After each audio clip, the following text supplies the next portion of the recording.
That's our problem. We live our Christian life feeling constantly the absence of God because we can't see Him. Now, how do we deal with it? How do we deal with the fact that we are called to serve a God who does not seem to be present? We can't see Him, we can't hear Him, taste Him, touch Him, or smell Him. I remember the famous parable of the philosopher Antony Flew, where he told the story of these two explorers who were in the deepest part of the rainforest in the interior of Africa, and they were hacking their way through the jungle with machetes, and suddenly in the midst of no man's land, 1,000 miles from any civilization, they found this garden with all of the plants in the garden arranged meticulously in perfectly symmetrical rows.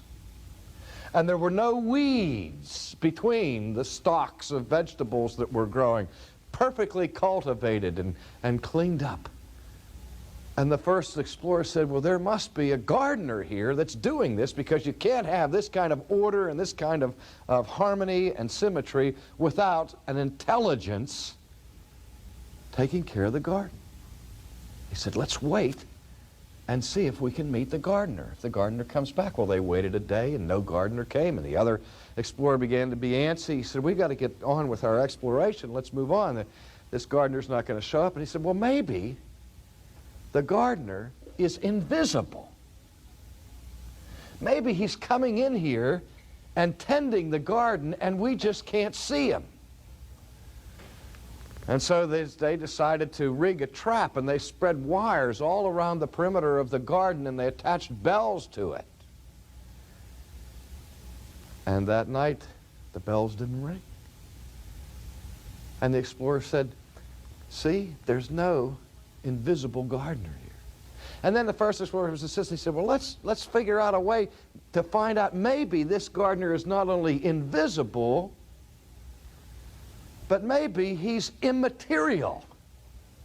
And because he's a spirit, he doesn't trip over wires or make the bells ring. And by this time, the second explorer was getting fed up with all of this. And he said, wait a minute, time out. He said, first you talked about a real live gardener. Next thing you're talking about an invisible gardener. Next thing you're talking about is a spiritually invisible gardener. He said, what's the difference between your spiritual invisible gardener and no gardener at all? And then the skeptical philosopher Flew said, that's where modern man finds himself, living in a world where God has died the death of 1,000 qualifications. So that for all practical purposes, there's no difference between an infinite, eternal, invisible spirit being and no God at all.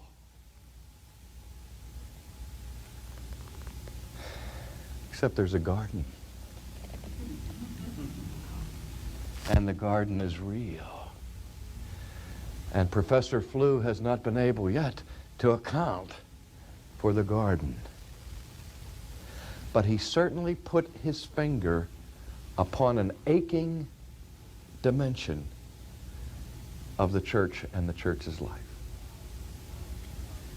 See, we counter this business about the feeling of the absence of God and the fact that He is invisible by saying that God is an infinite spirit.